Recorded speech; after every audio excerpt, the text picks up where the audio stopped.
Assalamualaikum warahmatullahi wabarakatuh. Yang terhormat dosen penguji ujian kinerja PPG dalam jabatan Kementerian Agama Angkatan Kedua Universitas Negeri Malang tahun 2021. Perkenalkan, nama saya Dede Jatnika Nur Jamil. Saya guru di MTS KHA Wahab Muhsin Sukahideng, Kecamatan Sukarame, Kabupaten Tasikmalaya, Provinsi Jawa Barat. Pada kesempatan hari ini, Senin 6 Desember 2021, saya akan melaksanakan kegiatan praktikum pembelajaran untuk memenuhi ujian kinerja PPG dalam jabatan Kementerian Agama Angkatan Kedua tahun 2021. Untuk lebih jelasnya, berikut adalah video praktik pembelajaran yang telah saya lakukan. Mohon masukan dan sarannya agar ke depannya kegiatan pembelajaran yang saya lakukan bisa menjadi lebih baik. Terima kasih. Wassalamualaikum warahmatullahi wabarakatuh. Mari kita simak video berikut ini. Bismillahirrahmanirrahim. Assalamualaikum warahmatullahi wabarakatuh.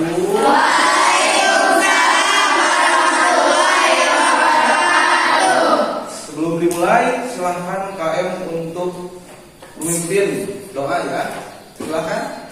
Sebelum kita memulai pembelajaran, alangkah baiknya kita berdoa terlebih dahulu. Berdoa mulai.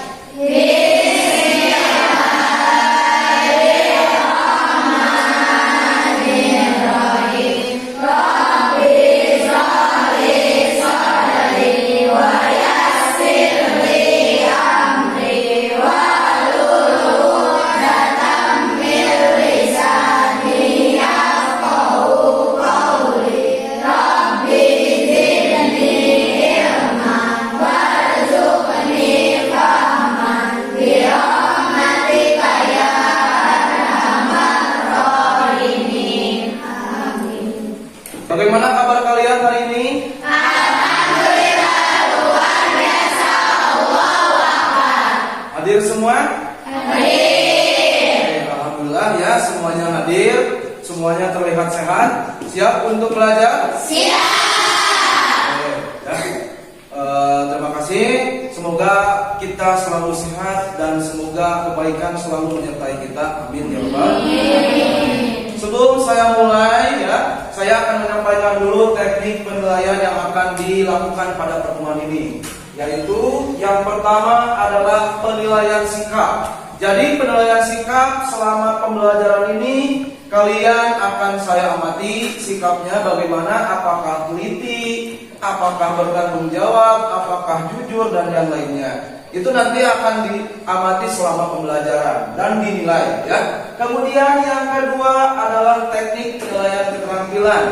Kita pada pertemuan ini akan melakukan praktikum sehingga Bapak akan menilai bagaimana kalian keterampilannya dalam melakukan praktikum, bagaimana mempersiapkan alatnya, bagaimana kalian melakukan langkah-langkah sesuai instruksi pada LKPD ya, apakah sudah sesuai atau tidak, nanti saya akan nilai. Dan yang ketiga adalah penilaian pengetahuan ya. Sudah siap semua? Siap. Oke, apa kalian suka makan es krim? Suka. Bapak juga suka ya, karena es krim itu enak kan? Ya, manis, kemudian dingin ya, bisa membuat kita rileks kan ya, apalagi ketika cuaca panas ya. Tapi jangan terlalu banyak juga karena tidak baik untuk kesehatan. Kalau gitu silahkan kalian amati video berikut ini.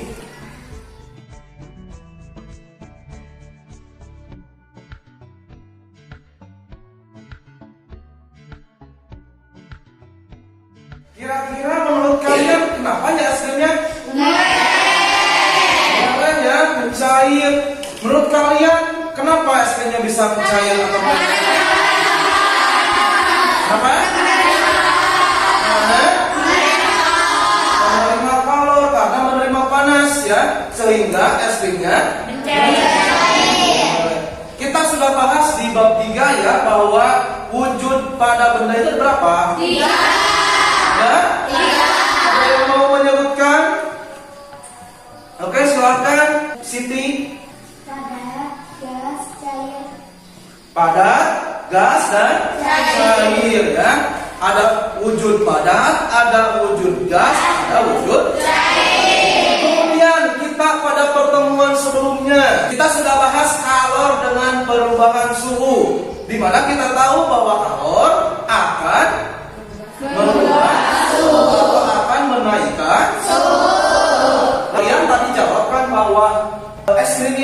terkena kalor.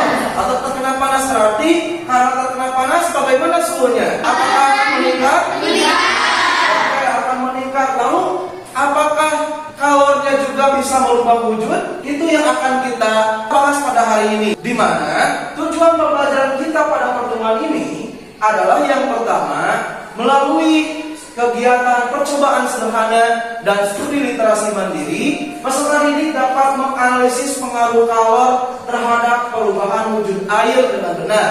Jadi yang akan kita bahas pada pertemuan ini adalah air, ya. Benda yang akan kita amati pada hari ini adalah air.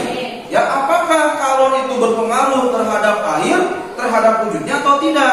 Apakah wujud air akan berubah ketika diberi kalor atau tidak? Itu akan kita cari tahu. Kemudian yang kedua, melalui kegiatan percobaan sederhana dan studi literasi mandiri, peserta didik dapat membuat grafik perubahan waktu dengan perubahan suhu, ya. Karena nanti kalian akan mendapatkan data hasil percobaan, sehingga ya dari data hasil percobaan itu silahkan nanti kalian coba untuk membuat grafiknya. Ya, tujuannya supaya nanti ketika kalian menemukan suatu grafik dari data, maka kalian akan bisa membaca data itu, gitu. Ya. Kemudian yang ketiga adalah melalui kegiatan percobaan sederhana dan studi literasi mandiri, peserta didik dapat menemukan adanya kalor uap.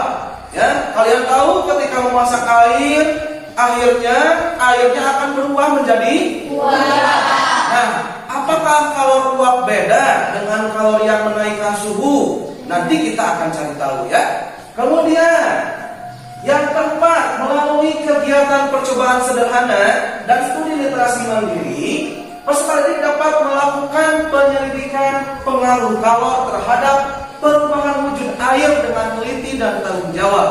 Ya, jadi nanti kalian akan melakukan percobaan, ya, diharapkan akan meningkatkan sikap ilmiah kalian. Salah satunya adalah dalam hal teliti dan tanggung jawab. Ya, apakah kalian penelitiannya sesuai dengan data hasil percobaan atau tidak? Gitu. Nanti akan saya nilai selama praktikum kalian. Kemudian yang kelima adalah melalui diskusi dan tanya jawab, peserta didik dapat mengukur besarnya kalor yang terdapat pada perubahan wujud suatu benda dengan benda. Terakhir, kita akan membahas salah satu soal kalor dengan perubahan wujud. Ya, berapa kalor yang terdapat pada perubahan wujud suatu benda? Nah, itu nanti kita akan lakukan sesi diskusi dan juga tanya jawab, ya. Siap untuk lanjutkan? Siap. Ya, tahapan pembelajarannya, ya, mulai dari yang pertama nanti akan saya tampilkan sebuah video. Dari video tersebut buatlah hipotesis atau jawaban sementara kalian, ya. Nah, dari hipotesis itu nantinya kalian akan melakukan eksperimen atau percobaan atau praktikum dan menganalisis data hasil percobaannya. Dan yang ketiga adalah presentasi. Setelah didapatkan hasil data percobaan, kemudian analisis data, selanjutnya salah satu kelompok dari kalian akan melakukan presentasi. Selanjutnya, untuk mengukur sejauh mana pemahaman awal kalian pada materi yang dibahas pada hari ini, saya akan memberikan dulu tes awal, ya. Silahkan kalian kerjakan sesuai kemampuan kalian dulu, sesuai pengetahuan kalian dulu, ya. Kalau misalnya tidak tahu bisa gak usah dijawab, ya. Ataupun yang sudah kalian pahami pada pertemuan sebelumnya ataupun misalnya ketika di SD bisa kalian jawab. Seperti itu, ya. Bisa dimengerti? Iya. Siap dimulai? Siap. Oke.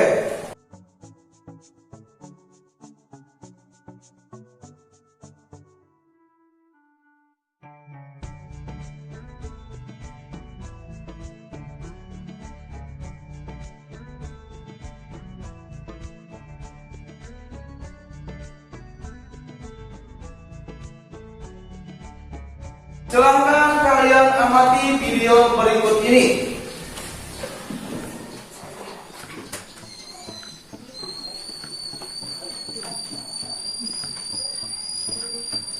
Oke, apa yang kalian lihat? Yang kalian lihat adalah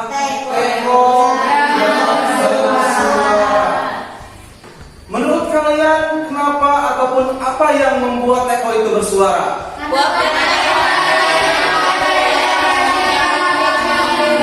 Oke, Sung. Silakan Siti. Uap dari air yang mendidih yang keluar dari lubang kecil. Kenapa airnya bisa menguap menurut kalian? Karena airnya mendidih. Usaha masalahnya yaitu apa yang membuat teko bersuara. Kemudian berdasarkan pertemuan sebelumnya, apakah terjadi perubahan suhu? Kenapa bisa terjadi perubahan suhu? Karena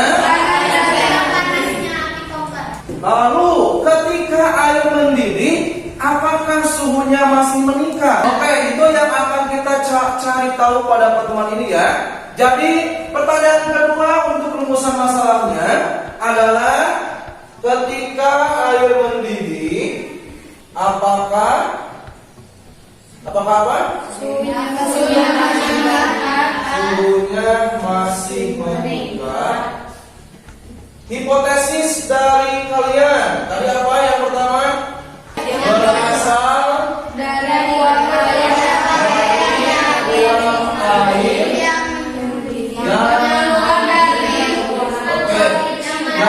keluar dari celah kecil. Kemudian jawaban yang kedua, ketika air mendidih, suhunya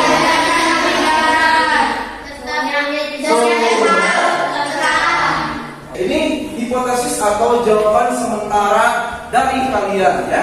Untuk praktikumnya nanti kalian akan menggunakan kawat kasar. Kemudian ini namanya kaki 3 atau tripod. Kemudian ini adalah beker glass ya, atau gelas beker yang ukuran 250 ml.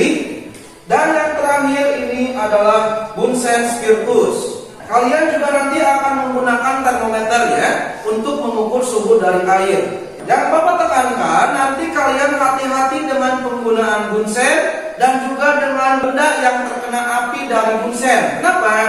Karena bisa panas. Kemudian ketika menggunakan bunsen spiritus, kalian harus menggunakannya di tempat yang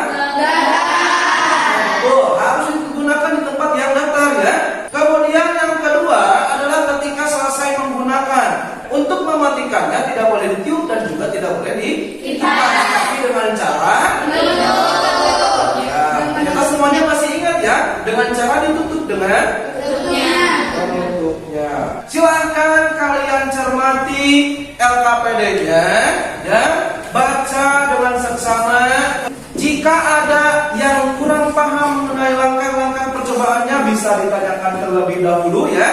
Kemudian lakukan langkah-langkah sesuai dengan instruksi yang terdapat pada LKPD ya. Bisa dipahami? Bisa. Oke, bisa dimulai sekarang? Bisa. Oke, silakan dimulai.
Kelihatan? Udah mendidih belum?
Suhunya meningkat lagi kadang berubah.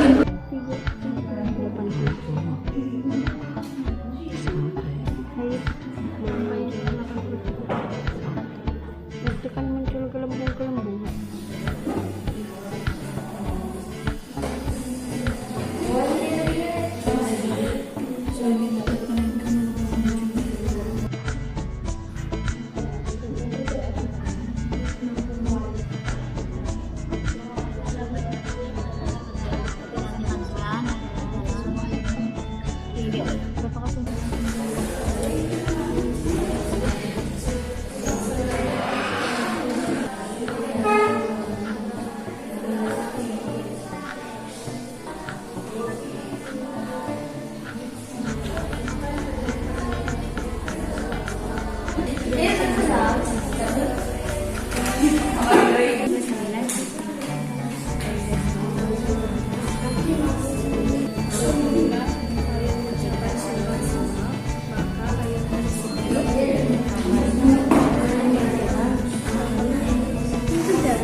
Oke, sudah selesai semuanya? Sudah. Kita lanjutkan ya. Selanjutnya, cum siapa yang mau kasih? Kelompok 4 paling duluan. Silakan dimulai.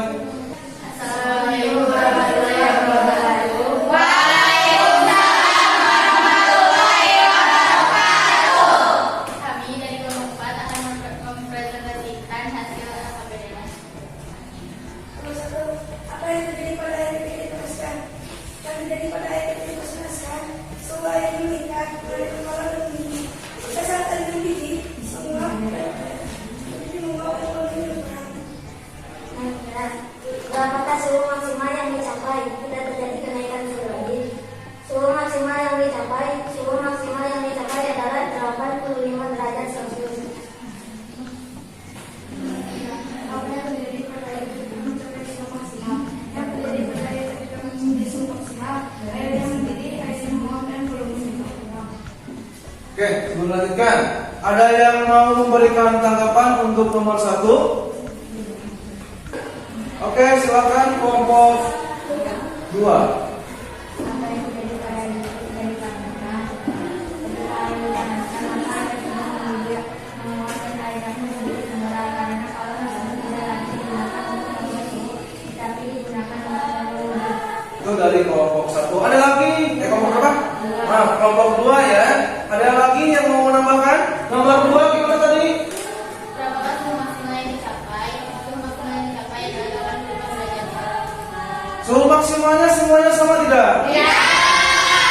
Udah, oke. Kelompok 1 berapa suhu maksimalnya? 81. Kelompok 2?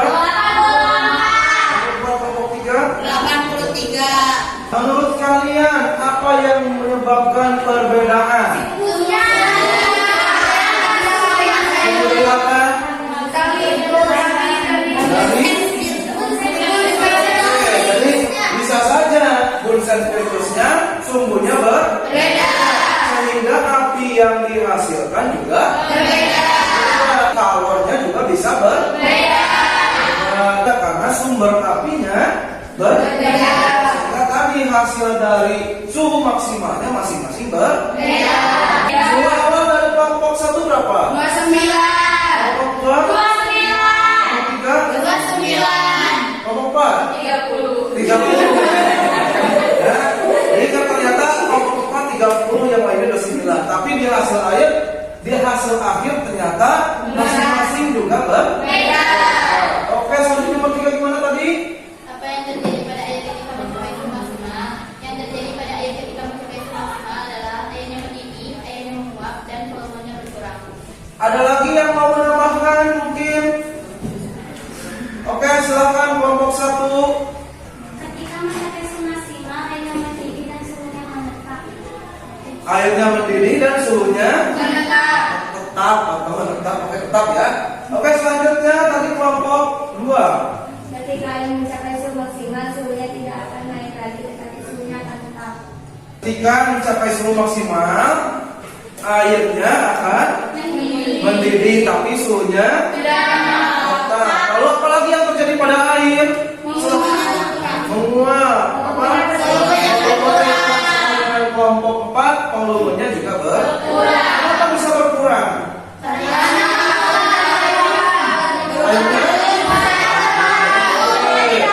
Oke, karena airnya berubah menjadi uap. Sehingga karena berubah menjadi uap, terpencar ke udara sehingga airnya lanjutkan nomor 4. Bagaimana hubungan kalor dengan perubahan wujud air berdasarkan hasil percobaan? Hubungan kalor dengan perubahan wujud air berdasarkan hasil percobaan adalah ketika air mencapai suhu maksimal, maka kalor tidak lagi merubah suhu tetapi merubah wujud. Yang lain ada yang beda? Oke, sama. Kelompok 1 beda ya? Oke, silakan kelompok 1. Hubungan kalor dengan perubahan wujud pada hasil percobaan adalah ketika suhunya sudah mencapai maksimal, suhunya menetap dan terjadi perubahan wujud. Oke, ya redaksinya yang beda ya ternyata. Tapi dari segi makna semuanya sama. Jadi ketika air setelah mencapai suhu maksimum kemudian mendidih, maka suhunya akan tetap. Ya, dikarenakan kalornya digunakan untuk merubah wujud ya. Oke, lanjut. Kesimpulannya gimana? Kesimpulan yang kami dapatkan adalah jadi eko bersuara dikarenakan uap air yang keluar dari sel kecil karena airnya mendidih. Airnya menguap dikarenakan ketika air sudah mencapai suhu maksimal maka kalor tidak lagi merubah suhu tetapi merubah wujud. Coba ada yang beda. Oke, ini kelompok 2 ya. Silakan. Air di dalam teko akan bersuara ketika airnya sedang mendidih menjadi uap dan uap tersebut akan keluar dari sela-sela kecil dan teko pun mengeluarkan suara. Kelompok siapa lagi yang mau? Kelompok 1, silakan. Jadi air yang sudah mendidih suhunya akan tetap dan terjadi perubahan wujud dan nesting bisa menjadi dikarenakan menerima kalor atau yang disediakan dan teko bersuara dikarenakan uap air yang mendidih yang keluar dari sela kecil.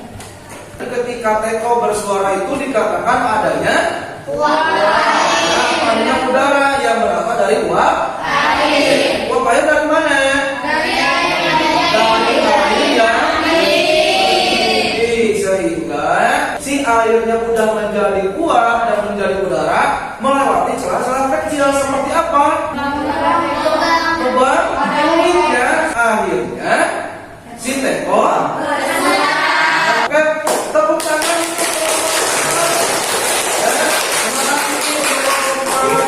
Selanjutnya Bapak akan memberikan penguatan materi dari pertemuan kita ya. Yang pertama, hubungan kalor dengan perubahan wujud adalah pada keadaan tertentu kalor tidak lagi akan menaikkan suhu suatu benda, tapi kalor akan merubah wujud suatu benda. Tadi kalian sudah melakukan praktikum, ya, ternyata suhunya ketika mencapai suhu maksimum air mendidih, maka airnya mengalami perubahan wujud, tapi suhunya tidak berubah atau tidak bertambah, sehingga kalor yang pada air tadi sudah tidak lagi digunakan untuk merubah suhu, tapi digunakan untuk merubah kalor yang dibutuhkan untuk merubah satu satuan massa zat, ya, dari suatu tingkat wujud ke tingkat wujud yang lain pada suhu dan tekanan yang sama disebut dengan kalor laten. Tingkatan wujud suatu benda ketika dikenai kalor ada tingkatan wujud padat, tingkatan wujud cair, dan tingkatan wujud gas. Artinya ketika benda itu padat ketika dipanaskan, maka benda tersebut akan berubah menjadi cair, dan ketika benda tersebut itu cair dipanaskan akan berubah menjadi gas. Lalu dengan kata lain, kalor laten adalah kalor yang diperlukan untuk merubah wujud suatu benda, ya, atau juga bisa dikatakan kalor yang diterima atau yang dilepaskan oleh suatu benda pada saat benda tersebut berubah wujud, itu disebut dengan kalor laten. Berarti ketika menguap, ketika mencair, ketika mengembun, ketika membeku, ataupun ketika terjadi perubahan wujud, akan terjadi pelepasan atau penerimaan kalor. Satuannya adalah joule/kilo. Jadi ketika benda mengalami perubahan wujud, maka terjadi juga pelepasan kalor atau penerimaan kalor. Ketika bendanya itu dipanaskan, berarti menerima atau melepas? Menerima. Kemudian juga sama, ya. Kenapa air bisa menjadi es? Karena airnya melepaskan atau menerima? Makanya air kan lebih panas daripada es, atau es lebih dingin daripada air. Dikarenakan air melepaskan kalor sehingga terjadi perubahan wujud menjadi es. Kemudian kalor laten itu terdiri dari dua. Kalor lebur, yaitu ketika es mencair menjadi air, akan sama dengan kalor beku, yaitu ketika berubah dari cair ke padat atau dari padat ke cair. Untuk menghitungnya, Q sama dengan M dikali S, ya. Q-nya untuk kalor, kemudian M-nya untuk massa, ya. Kemudian L-nya untuk kalor lebur. Kemudian yang kedua adalah kalor uap, yang mana kalor uap ini akan sama besarnya dengan kalor embun. Ya, jadi ketika air berubah menjadi uap atau uap berubah menjadi air, maka kalornya itu akan sama yang dilepaskan ataupun yang diterima. Sehingga untuk menghitungnya, Q sama dengan M dikali U, di mana Q-nya untuk kalor, M-nya untuk massa, dan U-nya untuk uap. Oke, siapa yang ada yang mau membaca? Oke, siapa? Silakan. Pada saat sore hari, memasak air sebanyak 5 kg. Ketika lama dibiarkan, itu telah habis berubah menjadi uap dan terjadi perubahan suhu dari 30 derajat Celcius sampai 100 derajat Celcius. Jika diketahui kalau jenis airnya adalah 4.200 joule per kilogram derajat Celcius dan uap jenis airnya adalah 2.260.000 joule per kilogram, itulah jumlah kalor yang telah mengubah air pada pagi ibu. Bapak koreksi dulu ya. U-nya di sini bukan uap jenis tapi kalor. Tapi kalor laten. Sekarang kita lihat dari sini apa yang diketahui. Yang pertama, massa M. M-nya 5 kilogram. Kemudian berarti T0 berapa? 30 derajat Celcius. Lalu suhu akhir berapa? 100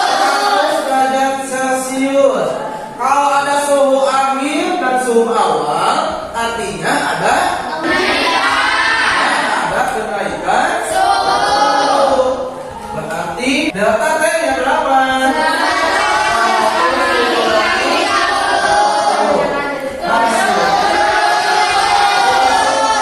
Oke, lanjut apa lagi yang diketahui? Kalau jenis air kan berapa?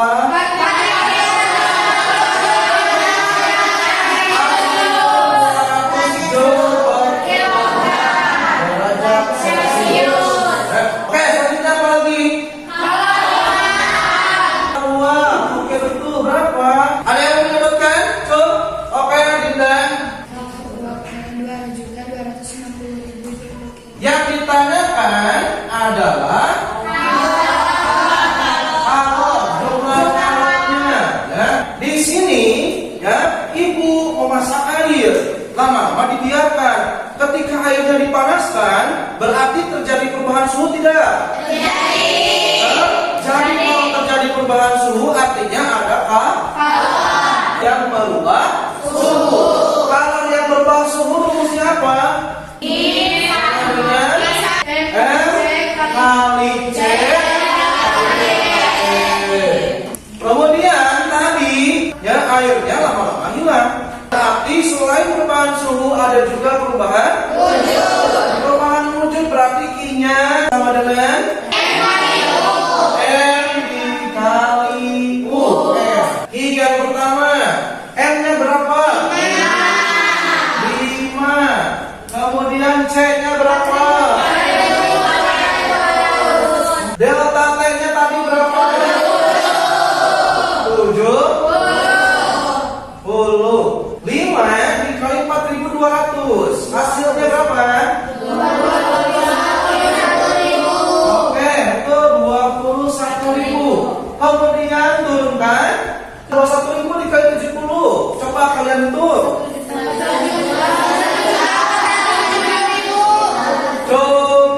Dinda, silakan. Berapa? 1.470.000. Kalau 4 per kilo jadi berapa?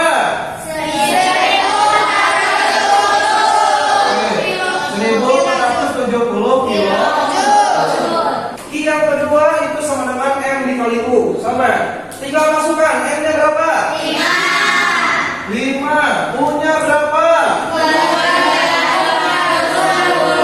2.260.000. Hasilnya berapa? Oke, Dinda lagi, boleh? 11.300.000. 5 ke kilo jadi berapa? 11.300. I total adalah sama dengan I1 ditambah I2. Hasilnya oke, betul 12.700. Ya, sama ya, teman. Dari gambar ini, grafik ini, mana yang merupakan kalor yang merubah wujud? 2 dan 4. Oke, silakan cung alasannya. Karena tidak ada perubahan suhu, berarti karena suhunya yang bisa kalian? Bisa. Sekarang, Bapak akan memberikan penilaian kelompok terbaik. Oke, siapa ya? Siap? Siapa? Mana kelompok terbaik? Semuanya merasa terbaik tidak? Oke, tapi Bapak harus nilai kelompok yang terbaik adalah kelompok 2. Selamat. Selanjutnya Bapak akan berikan post test untuk mengukur sejauh mana kemampuan kalian setelah kita bahas materi pembelajaran pada pertemuan kita hari ini.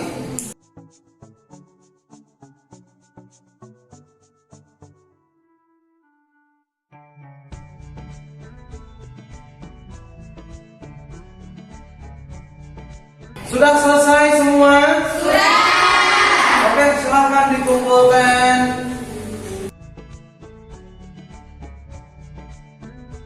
Bagaimana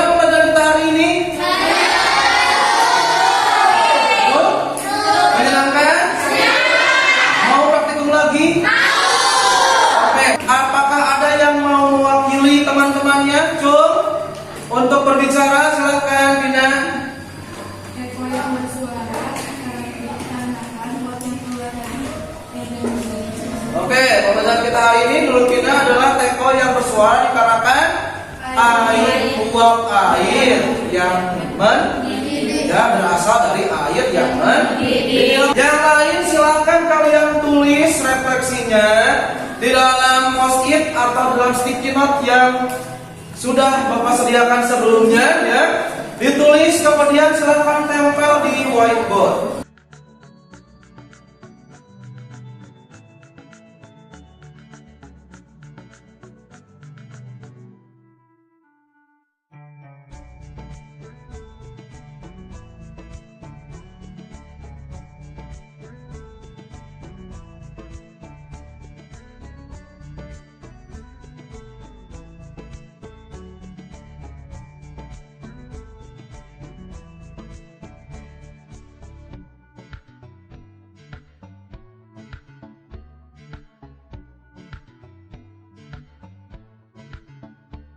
Oke, sudah selesai semuanya ya?